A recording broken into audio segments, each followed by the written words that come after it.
So, welcome to the episode club. This is Wednesday, June 3rd. We did not stream yesterday. We boosted some other voices, and it was great, and I appreciate all of your support and understanding and everyone doing what they could. You are going to see, if you can't see it already, the link to some resources if you're looking to find ways to be an ally. And like I said, I think there was a system update because my chroma key with my green screen is behaving very weird, so I'm sorry if things look bizarre as we go. It's like fading in and out. But anyway, we are going to dive in and talk about Futurama. The thing I love about this is that my patrons, awesome patrons, we can never decide on anything to watch, and usually it ends up being at least a tie. And this time it was pretty unanimous. I will say there were a few not dissenting because it's all awesome, but pretty much everyone wanted to talk about Futurama, so that's what we're here to talk about. And I picked out a few of our if you look up the top science episodes of Futurama, these are in the top, and for me personally, ones that I'm excited to talk about. And then because we have a lot of crossover Star Trek fans, I couldn't not put the Where No Fan Has Gone Before that we're going to discuss last, the Futurama Star Trek episode, because it's awesome and hilarious. And I can't wait to talk about it with you guys. There's zero science in it, but we just can talk about it as Star Trek fans, and I can't wait for that discussion. So be ready to talk about your favorite parts from that. But the first one I want to talk about is the episode Time Keeps on Slippin', which is Season 3, Episode 14. And this is the one where the Harlem Globetrotters show up to challenge Earth to a fight, and but a very serious fight while still being the Globetrotters. And the professor has decided that he's going to fight the Globetrotters with mutant atomic supermen. And at the time, they had only mutant atomic super boys who are only 1 foot high. And they need to speed up their growth so they can battle using chronotons.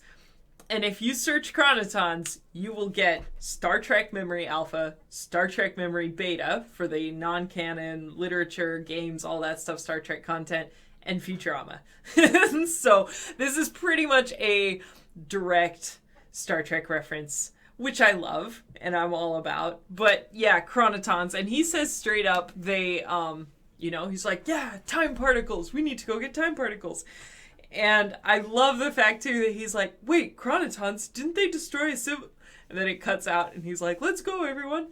I did look up all of the instances, at least the primary instances of chronotons in Star Trek. We have mostly Voyager and Deep Space Nine, where they've showed up, but it wasn't their first appearance. The Voyager episodes that we saw them in were Shattered, which we haven't talked about on the episode club. I might add that to one of our future posts. The Voyager Before and After, which is the Kess episode, and the Year of Hell. And that one is currently up for vote to maybe do next week as well. Also, Deep Space Nine Times Orphan. That's the one where where Molly disappears. And, hey, Mikhail. The Assignment, Reckoning, and Past Tense, which is the one that is starting to hit a little more close to home, but that they use chronotons a chronoton surge knocks them into the year 2024. And while that did not look as likely as it did a couple years ago, it's looking more likely. But anyway, and then also TNG Next Phase, which is the one that I just discussed with Samantha on our Trek brunch from 2 weeks ago, or a week and a half ago, where they a chronoton surge during the transporters caused them to get out of phase, caused Geordi and Ensign Ro to get out of phase. And there's allusions to chronoton accidents destroying a civilization, but nothing outright. There's not a clear, that's why I looked it up. There's not a clear tie to it. So they have to go and gather these chronoton particles from the Tempest Nebula, as one does. They fly to this Tempest Nebula and they start plucking the particles out, and you, as they pluck these particles out, you start to see these like little holes and these gaps in space-time start to form. I will say there is a brief shot during the scene. It is just one of my favorite. I quote it all the time. Where Fry, because through this whole thing, Fry's trying to impress Leela. And I'm so sorry if I always say this, but especially when we don't do Star Trek episodes or movies, I feel like I throw a lot of people into the deep end with a lot of television shows that if they haven't watched before, it can be kind of hard to keep up. Futurama is a cartoon sitcom, but still, there is a lot of back to the Fry and Leela love story, and this one obviously plays out a lot in that.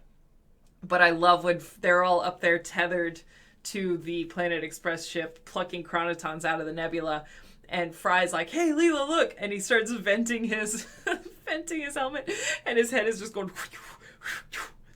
as he's like playing with it, exposing it to the vacuum of space. And her response is, "Your head can take a lot of damage. That's good to know." I love that so much. But yeah, I mean, okay, so because this is what we do, let's science that. So the biggest, I mean, we've talked about this before, is like, what would actually happen to a body when it gets exposed to the vacuum of space? Like, what happens first? And science fiction does a lot of stuff to play with that, right? That we see that, hey, Zach, I'm glad your internet's working again. We've seen, like, you know, some science fiction will have, like, eyes freeze, so people, like, freeze first. I really want to do Avenue 5. Oh, I might do Avenue 5 also had a great exposure to space scene.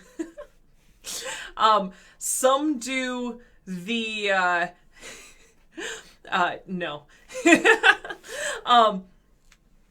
It's true. No one cannot be enthralled with Leela. And some do like the, you know, explode. Like, which works? It's the idea. Yeah, The Expanse doesn't really do it. I was trying to think too. Battlestar Galactica. Remember, there was that scene where Battlestar Galactica got so dark. I love it, but it got so dark. But there was one where they were trapped in the cargo bay and then they had to expose themselves into space, and then and that was sort of, yeah, Andy, like the fluids boiling sort of. That's where they had their eyes were super bloodshot, and they focused on the fluids boiling aspect first. That this idea that our skin and our bodies need that atmosphere to hold us down. And that's what they did in the Futurama one, that his head just expanded.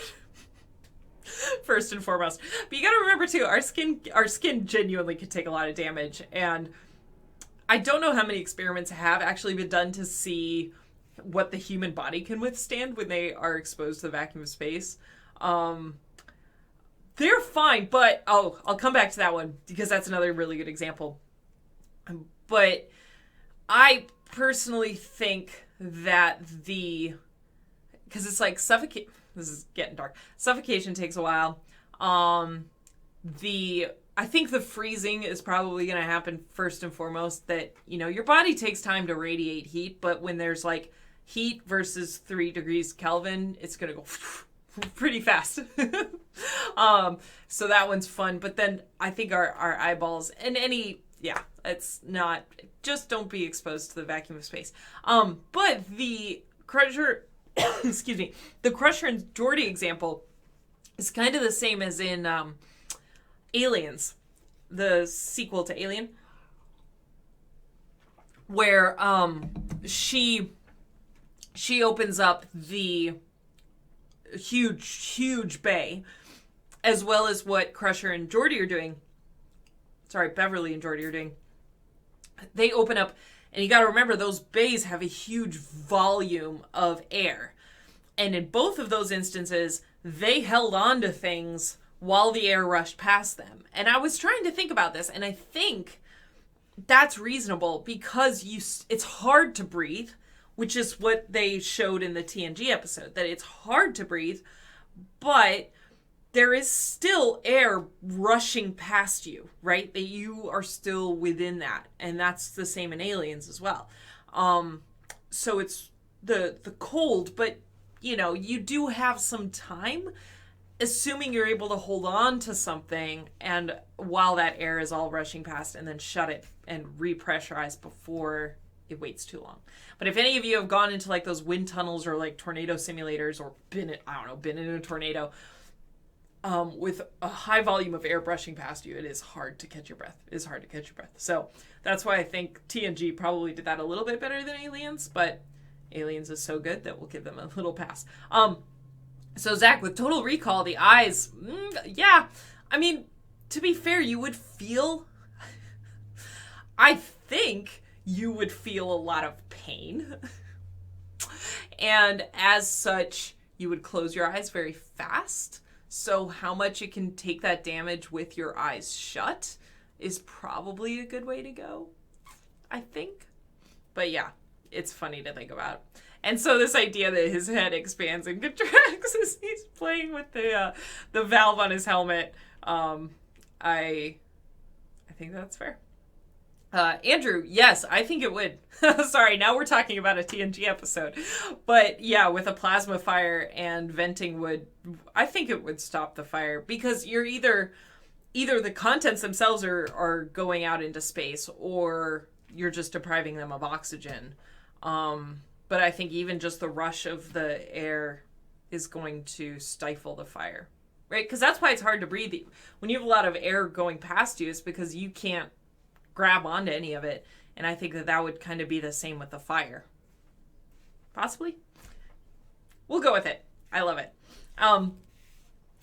But the main takeaway is that Fry's face can take a lot of damage. So they gather all these chronotons, they pluck them out, and there does seem to be like a void left behind when they do that. They bring all the chronotons back, allow the mutant atomic superboys to ingest them, grow into mutant atomic supermen, and I love Futurama so much. And then they start their battle against the Harlem Globetrotters, who apparently live on their own planet, and it's awesome. And as they are playing, time starts to, oh, thanks, Adam. Time starts to full on, like, just skip. Like, they'll be playing, and then it blips, and then they're, like, later in the game, and someone else has the ball, and everyone kind of stares around and tries to figure out what happens. And, which is fun and hilarious. And they're trying to figure out what's going on. The professor compares it to needle skipping. So that's kind of the analogy that you can think of that. And he basically says that time and space is starting to rip apart because they took these chronotons from the nebula and then brought them back and are using them. They used the chronotons to rapidly age the mutant atomic super boys into supermen. And as such, they messed with the fabric of space-time, and it's now ripping apart. Like a needle skipping on a record. And it's hilarious. I mean, it's hilarious that, then an accident happens, they have to sub Fry in, and he's like, we're up by like 80 points. What's the worst that's going to happen? And then time skips, and they lost to like 250. One of the best technobabble and this is why Futurama is so great, that they do legitimately use great Star Trek worthy technobabble. Bubblegum Tate from the Harlem Globetrotters is a physics professor at the Globetrotter University, and he explains that there is now an excess of chronotons in the subatomic interstices. And he means interstices as in like the sort of intersections, basically where all the subatomic particles are meeting. There is now an excess of chronotons because they took them from one place, put them in another, and screwed up the fabric of space-time in doing that. They do point out that this destabilization of time is exponential or nonlinear, as it were. Like, it's not predictable, and it's going to get worse, is what the professor says. He's like, right now it's minutes, then it's going to turn to days, then it's going to turn into months, and then it could be years that pass. But time progresses, and they're aware of all of it. They're aware that time skips. They recognize that time has skipped. They have made actions, but they don't remember what any of those actions are. That's awesome. Yeah, that's awesome, Andrew. I love it. And yeah, Andy, they are big enough to pick up. They're big enough to pick up, but then they invade the subatomic interstices of the surrounding environment to disrupt the fabric of space-time. If I say disrupting the fabric of space-time enough, does it make sense? But the professor literally breaks out. He's like, time is progressing. We're making decisions that we would make normally. We just don't have any memory of it, and it jumps us ahead of time. That there is like this background time radiation that's happening. And they try to trace where this time radiation that's causing all of this to fall apart comes from, and they use the professor's smelloscope, which is convenient. And we've seen in other episodes where he's basically built a smelloscope where he can pick up odors from space and is able to smell the time radiation. And he can pick up the odor of time leaking from the destabilized nebula. If you're a patron, you're going to really enjoy my jokes, my notes for this week, because it's just chaos. It's organized, beautiful, insane chaos.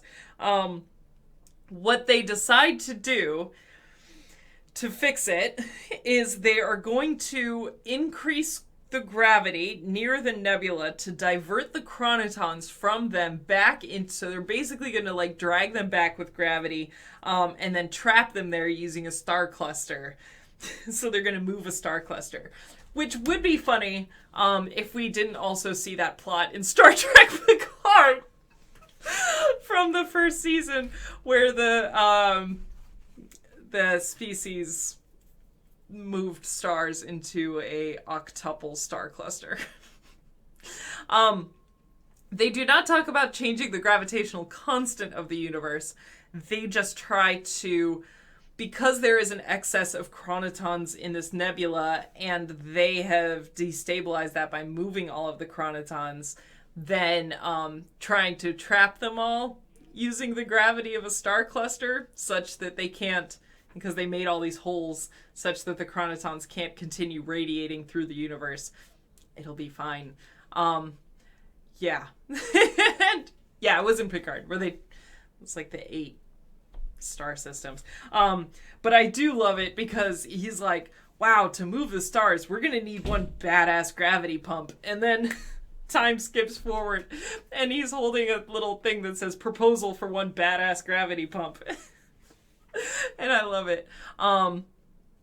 Yes, it was also in an extended Star Wars Extended Universe book as well. And they didn't phrase it like one big-ass gravity pump, but it's fair.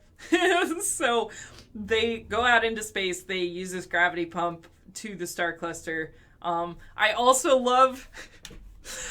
We're not gonna be able to science the actual plot of this episode, but what we are gonna do, and what I always wanted to do with Futurama, is point out the awesome little nuggets that they put in, like the technobabble, but also a joke basically about how big space is. I mean, for those of you who've been watching this and following for a long time, you know that that's one of my biggest things that sci-fi screws up, is this understanding about how big space actually is.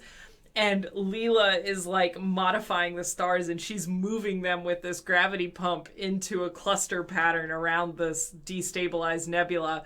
And she's like, just a few more 100,000 miles. Got it. And I love that. That was beautiful for actually acknowledging that space is big. And it's just brilliant. They continue. It doesn't work. It continues to skip forward in time. And the time keeps getting worse, and now it's also isolated around there. So it's different pockets around the Earth, and we assume permeating throughout the universe is having all this chronoton, destabilized, out of control chronoton radiation that's happening, originating at this nebula. The way I try to think about it is that they essentially rip. Oh man, hang on. I'm gonna talk amongst yourselves for a second, because I 100% need to add something in here if it's gonna let me. I don't know if it's gonna let me. But they... Not that. All right, I'm sorry. Trust me, this will be worth it. This will be worth it.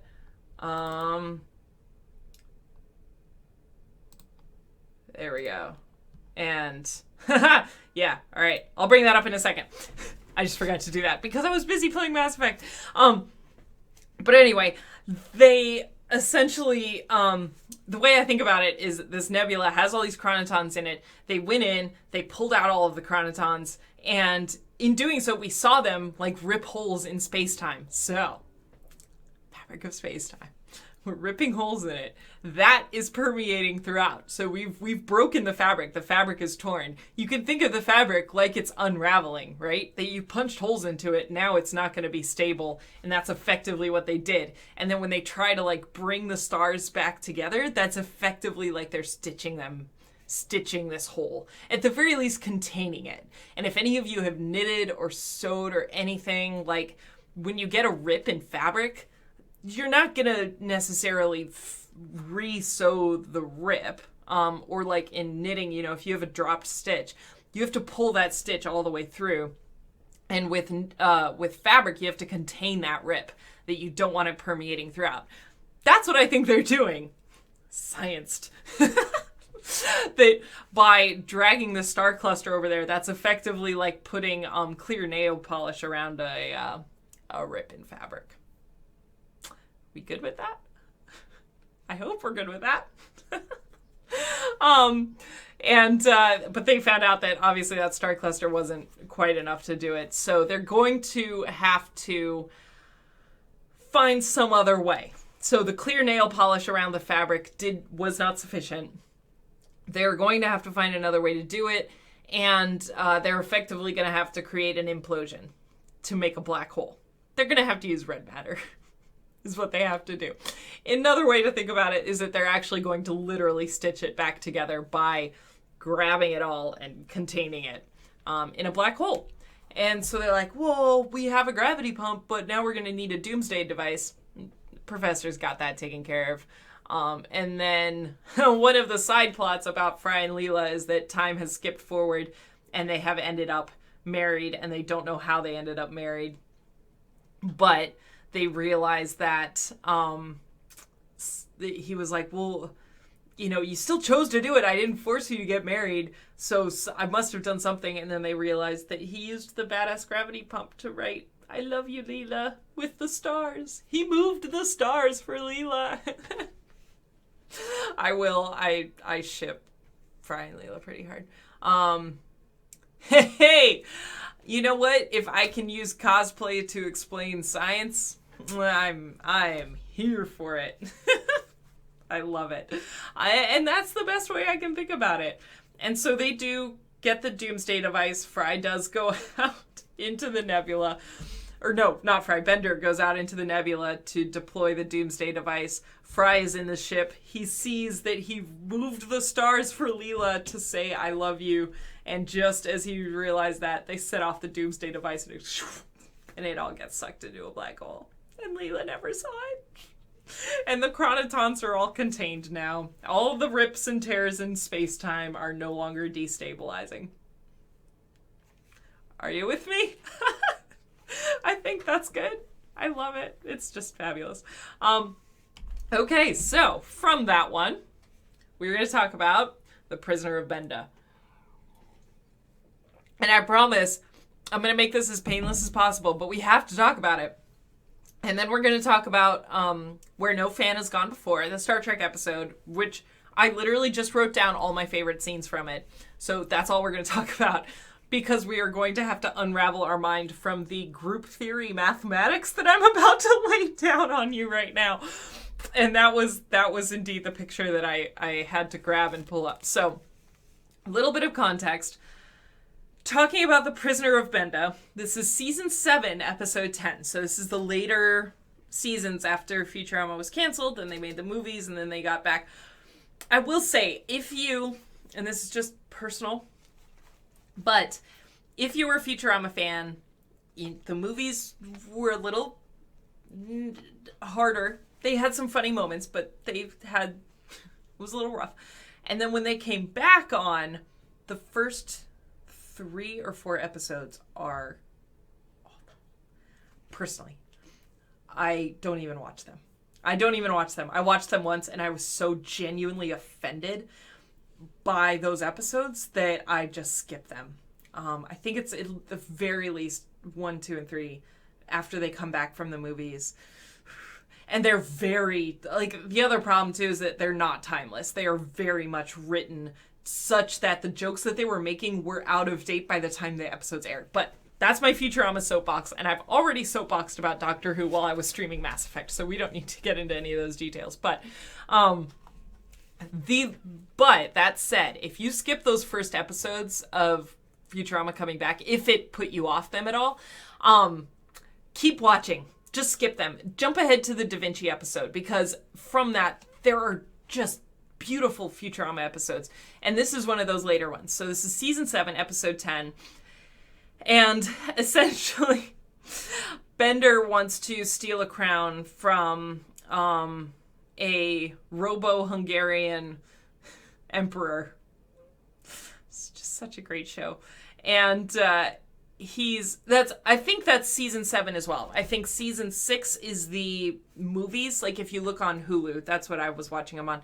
If you look on Hulu, season 6 is the movies, and then season 7 is the first one back, and then they go through 10. So I think that's the season 7. Episode 4 or 5 is going to be the Da Vinci one. But this one is Prisoner of Benda, so this is episode 10 in that season. And he's trying to steal a crown. And this is a great joke. He says he needs to, in order to do it, it's going to require split-second robotic timing to get away with this. And he's like, because I gotta watch. Which is not split-second robotic timing. And I love that. But effectively, at the same time, Amy and the professor are working on this mind switcher device while they are complaining about their various ages that they're stuck in. And they're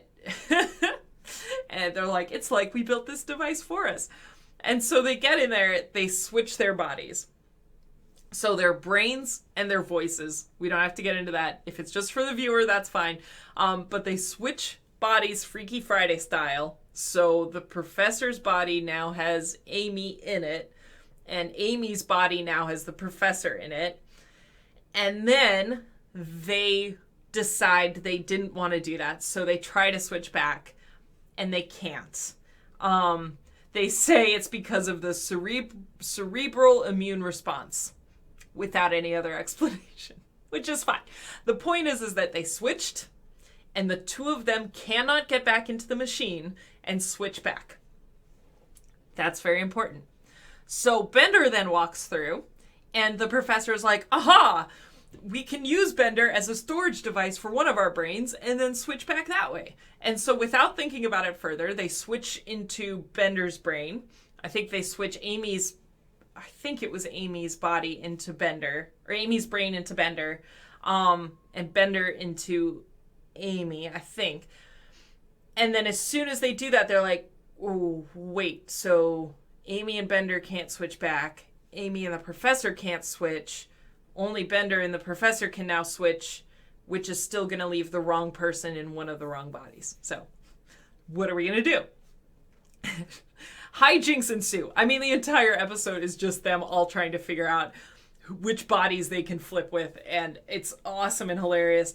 And they get to a point where they're like, how many people are we going to need in order to get back to our original bodies? He's like, the only way we're going to save it is with math. And they use some deep group theory. Now, as I've been describing this, if any of you do have a math degree, I have an undergrad degree in mathematics, I struggled with group theory. This is that stuff where those problems seem so obvious. Like this, right? Two bodies switch. They cannot switch back. How many do you need to get everyone back in? Then you have to write a proof for that, and that is not straightforward. One of the projects that haunted me when I was taking group theory was shuffling cards, where if you shuffled cards perfectly, then you took a deck, split it, and then 1 to 1 to 1 to 1, right on top of each other, how many shuffles do you have to do to get back into the original configuration? I mean, that was like a paper that we had to write. But that's enough about me ranting about group theory. They call back the Harlem Globetrotters, which I love, to solve this problem for them. And and I think it's Bubblegum Tate is at the chalkboard, and he's like, Q to the E to the D. Which, if any of you have written out math theorems before, you can either end your theorem by drawing a box, or you write QED, and that basically means it's solved. So I love the Q to the E to the D. And they solved it. And he basically says, you're going to need... no worries, Andy. Thank you. You're always going to need, at most, 2 extra players to help you fix what you've got yourself into. So you need 2 helpers to unwind the bodies. Now, I'm going to throw this image up there because they do rest on this. I'm going to disappear for a second. I'm sorry, this is a really clunky way of doing this. But I was playing Mass Effect and I didn't get this up in time. They freeze on this scene for a second because this is the actual math theorem for it. And I will explain it. I won't go through the whole thing. I won't read it out because people will fall asleep. But this is a legitimate math group theory problem that they solved. And the even better part about this is this got published because this problem hadn't been established in mathematics before. So, for those of you who don't know, Futurama had mathematicians and physicists on their writing staff. I love it. I mean, I already have a dream job working for Star Trek, but like writing on a show like Futurama as a writer, to be able to incorporate this level of mathematics nonsense is a dream job as well. And Ken Keeler, that you've seen his name throughout Futurama, he has a PhD in mathematics, and he wrote a theorem for this that got published. It's either known as the Futurama Theorem or the Keeler Theorem, but it literally hadn't been written out as a defined mathematical solution until like this episode. Now, it wasn't necessarily like a problem that needed solving. It was just when you go through, pure group theory math theorems, they come up like this. Like there's just sort of this random nonsense problem that needs solving and that you can prove with fundamental mathematical theorems. And when you write the proof for it, you can publish it. And so Ken Keeler apparently still insists that he doesn't really see it as a full-on theorem. He just sees it as a proof. He doesn't think that he's necessarily made grand, advances in group theory by this. But still, it's a not easy, straightforward way of doing this. So I'm going to read out the language of the theorem that, once you have it, and even having taken statistics or algebra or anything, you'll be familiar with the phrasing of this. But it's taking that whole proof and just condensing it to a single theorem. And what it says is, I'll explain this afterwards in non-math speak, but let A be a finite set. X and Y are distinct values, so they're not the same, that are also not in A. So we have a whole set of objects, all of our characters in Futurama, who have all been swapping brains with each other. That's A. X and Y are the two helpers that the Globetrotters said that you'll need in order to do this. Any permutation of A can be reduced to the beginning permutation, so you can get A back to where it was supposed to be, by applying a sequence, I'm so sorry, of distinct transpositions of A and X and Y. So, not done. Each of which includes at least one of X and Y in each transposition. So, all that's saying is you have a big jumble of A. You want to get back to how it was originally structured. You need X and Y, those at most two helpers, and then you apply a series of transpositions that are all different from each other. Every transposition you do has to include either X and or Y in it, and you will get back to your original set. A will end up being how it looked. That's the solution, and that's what they do in the episode. Another way of thinking about it that I read on like Wikipedia or something, so people smarter than me have done videos explaining all of this as well, but you can imagine if you take it really is Phoenix, I'm so sorry. But that's kind of what it is, and this is kind of what group theory is. It is not for me. Mathematical group theory, my brain just kind of fritzes a little bit, so it takes me a long time. I passed, but barely. Do not delude yourself that I got an A in group theory, because I didn't. Imagine you took the A as a set of people who have all jumbled up with each other. Form them into two conga lines, the person in front of them being the person that they swapped with.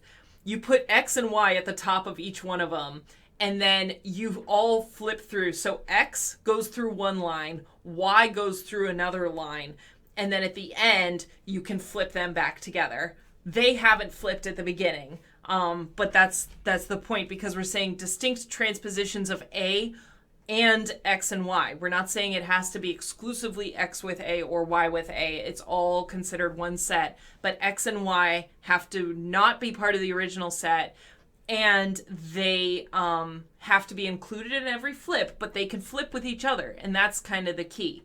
So Y and Y end up the same. At one point, they will need to flip with each other, because you cycle through this like conga line of the people. So you flip all the way through, and then you get to a point where you're like on the end of the circle. You've taken a circle of people who've all flipped with each other, split them into two lines, put X and Y on the top, and then go all the way through. I know, I'm so sorry. Stitch the circle back together, flip X and Y, and you're okay. Because X will be one body in there, Y will be another body in there, but they've made a full circle. So yes, they do end up as they were at the beginning. They don't end up as someone else's bodies. But again, you think of it like a circle. All the people have made flips. They're all out of sequence. Separate them. Take X and Y. Flip through all of them. Now they will be bodies that were stuck in here. And I think if I'm explaining this right, then if they flip with each other, I don't think it has to be at the end, but they will end up as their own bodies eventually. And this is the hard part, right? This is why group theory is hard, and why I'm trying to talk through it, but it's like you do reach a point, and this is why teaching math and science fundamentally is so hard, because there's going to be some stuff where you're like, we're just going to have to write it out. And we're just going to have to use math equations. And we're just going to have to use established theorems to prove that this is what happens. Because if we try to verbalize it, our brains are going to break a little bit. And so you have to do something like this. That then you're like, okay, so it says, which X and Y can be switched if necessary. Use X, Y as desired to flip with each other. So it's not that they have one flip, but you can use them independently throughout the process, and they will end up as the same. It's bonkers. It's bonkers. Definitely look up some videos if you want to see more. If you want to see more of it, I will not dwell on it for the sake of everyone's sanity, including my own. I will include this screenshot as well. if available to people, but you can look it up yourself. Honestly, if you just Google the Futurama Theorem, you'll find it. And you'll find some great videos explaining it. Yes, X and Y end up fine. A ends up as it originally was. The point is that if you took a mind machine with a set of people in A, scrambled all them up, they can't flip back with each other. You can only flip once. That's that distinct permutation. That means that you can flip them, but it's distinct, so it can only happen once. You can flip everyone else throughout that. It all gets jumbled up. If you want to end up with A back being what it was, you're going to need an X and a Y to come in, flip with everyone, and flip with each other as many times as they need to, but that's how you get it. I'm so sorry if I broke anyone's brain. I did it the best I could. Q to the E to the D.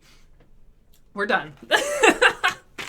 And this is definitely a flashback to math lectures, and I love you all, and thank you for sticking with me and having a faith in me that I kind of knew what I was talking about. So, on that note, feel free to keep asking questions, but we are going to move on to cleanse our brain a little bit with some brilliant Futurama Star Trek jokes. No, Andrew, don't worry. I super get it. It's, and people have tough relationships with mathematics, I think, because of how it's taught. I mean, you saw what happened to me just now. It's like I'm trying to explain it without equations, and I pride myself on being able to explain a lot of science without needing equations. But I think most physicists, mathematicians, especially, because math is so fundamental to what they do, they see it through the equations. And so trying to explain the science or the mathematics without the equations is very difficult for a lot of people because that's how they see it. And it's like I read through that theorem and I saw it and I could describe it 90%, but then I reach a point where it's like, I'm going to need to use the equations. And so, yeah, it's hard. And I appreciate everyone sticking with me. So, Where No Fan Has Gone Before, Season 4, Episode 12, my favorite Futurama episode of all time. Possibly my favorite Star Trek episode of all time. I will watch this episode every single day until the day I die, and I will not be disappointed, and I will laugh every single time. So, if any of you... So, Andy, I think you said that you had not seen this episode until we watched it. If there's anyone else who watched this episode for the first time, especially if you're a Star Trek fan, please chime into the chat. You don't have to, but I'm just really, really curious. And it is so funny. It is so funny. This is what it opens up with them. And Star Trek has been... Futurama references Star Trek in almost every episode. Every single episode of Futurama has a Star Trek reference in it. The writers, again, are not just physicists and mathematicians. They are obviously Star Trek fans. And they open up on a trial with Zap Brannigan, who from day one was like a Kirk, mockery of Kirk. And he's got them on trial. They're, like the Menagerie episode, sitting in Pike's chair, beeping. And so, which, let's be fair, especially prior to Discovery, that was a deep cut. That reference to Pike was deep. And so they're sitting in the chair beeping, and instead of 1 for yes, 2 for no, it's like beep 1 for yes, 2 for no. And then at one point they beep twice, and he's like, double yes. Got it. The chair's hilarious. They have the entire original series cast, except for DeForest Kelley, rest in peace, because he had already passed away, and James Doohan, who refused to appear in the episode. Everyone else agreed to appear in it. It was also Leonard Nimoy and Nichelle Nichols' second appearance in Futurama. Leonard Nimoy was in the pilot of Futurama. He kicked off Futurama as like a pretty... Not just one line. He has a whole plot in the pilot of Futurama as the floating head of Leonard Nimoy.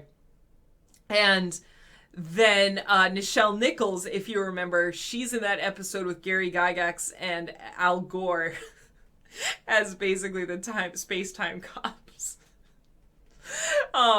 So good. So they have had, they've all been established in this.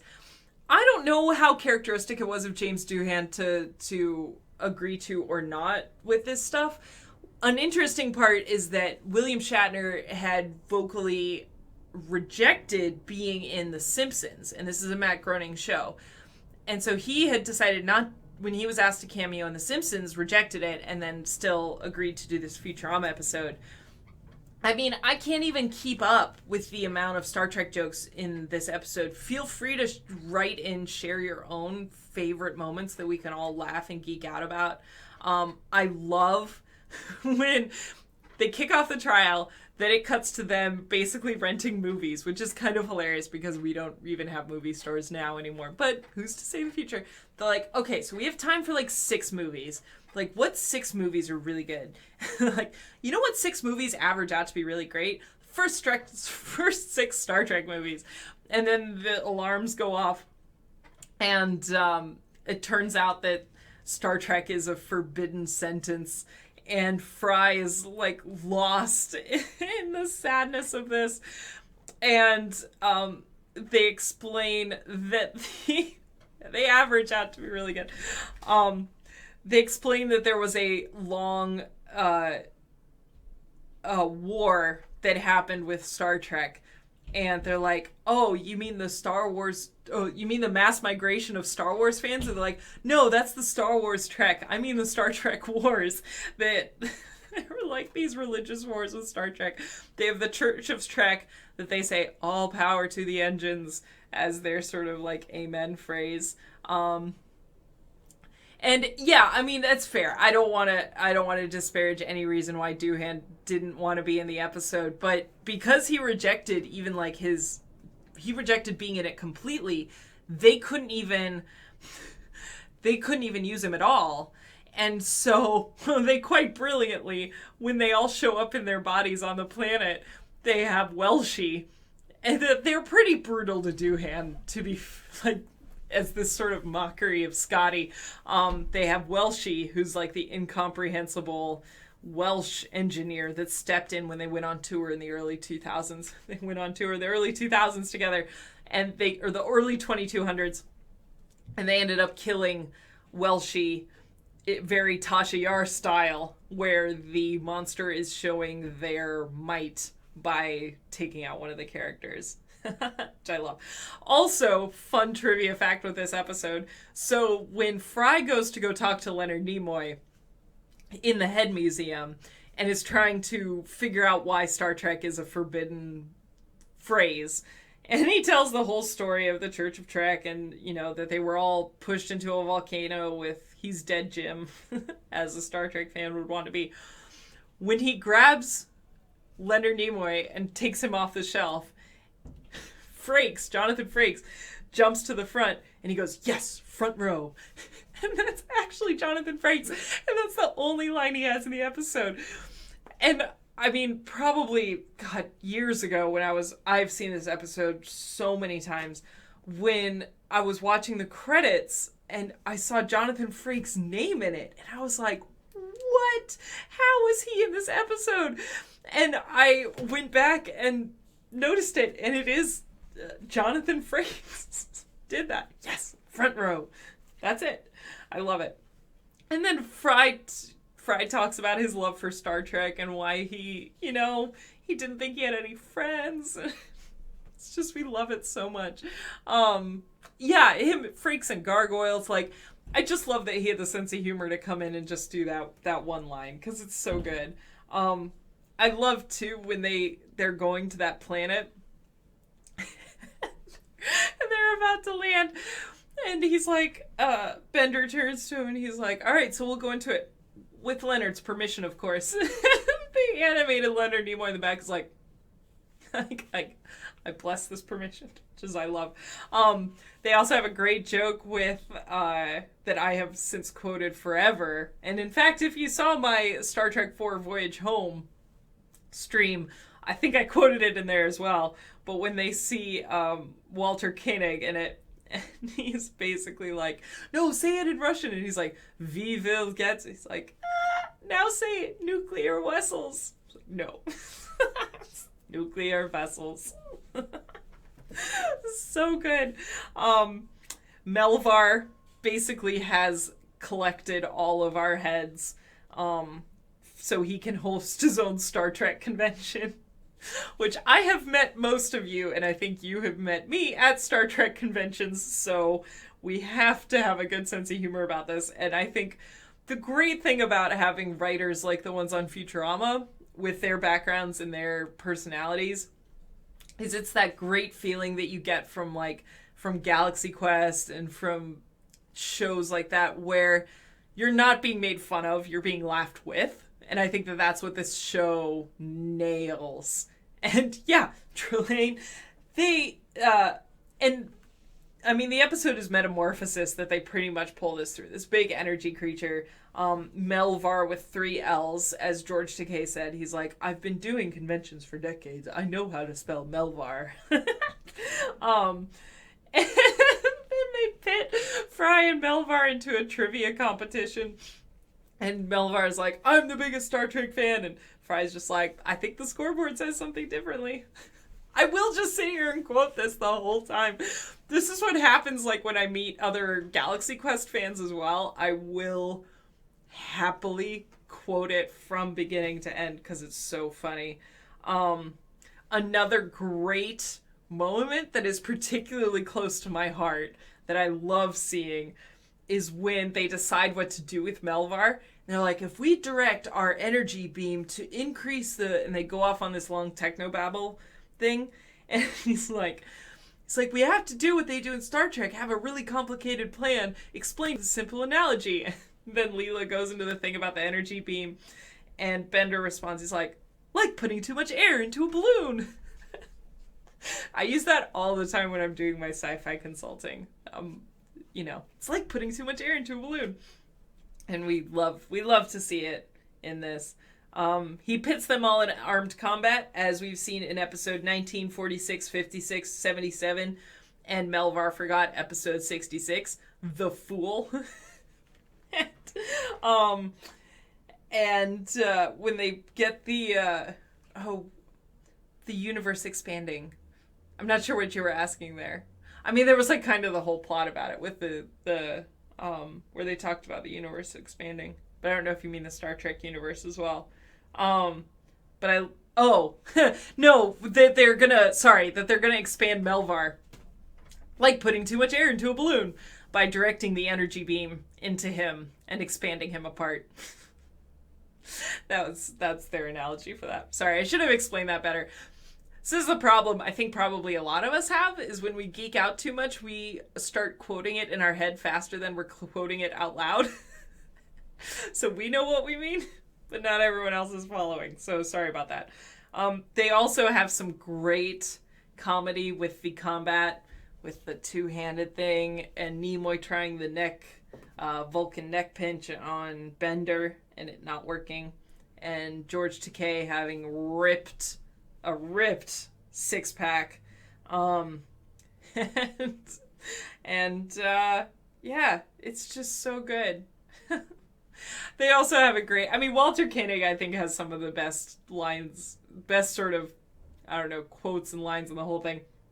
Where he's just like, and after Star Trek, I became a real actor. He became a real actor. And he's like, yes, with car keys and a house. I love it.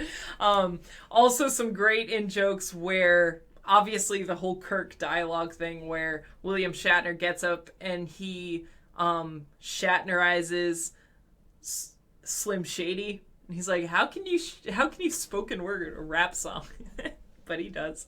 And then when they run out of the fan scripts and they make Walter and George share, and that was sort of a deep cut, but it was a little bit legendary that that Walter Koenig and George Takei did actually share dressing room and stuff, because they had to flip their schedules. One of them could only do part of a season, another could only do part of a season. There were only a few where they were actually in them together, and so they ended up having to share a dressing room and everything. So they had to share scripts in this one as well. And yeah, Walter Koenig is a fabulous actor, and I love that they called that out. I love that he was just like, and that they phrased it in such a way, it was like, after Star Trek, he became an actor. I love it. Like I said, it's very much laughing with and not at. And Melvar ends up being a 34-year-old dude living in his mom's basement. I mean, it's an oldie, but they just, instead of being this energy beast, we love it. It's such a good episode.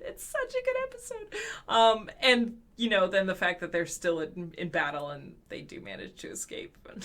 Anyway, if you haven't seen it, please go watch this episode. Futurama can be found in a few places. If you're in the United States, you can watch it on Hulu. I think it's also on the Sci-Fi app, the SYFY app. You can watch Futurama there as well. So anyway, we are at the hour. So thank you for letting me try to explain a deep group theorem at you, as well as just straight up quote one of my favorite episodes of Futurama for almost 20 minutes, which is almost the length of the episode. So I love all of you.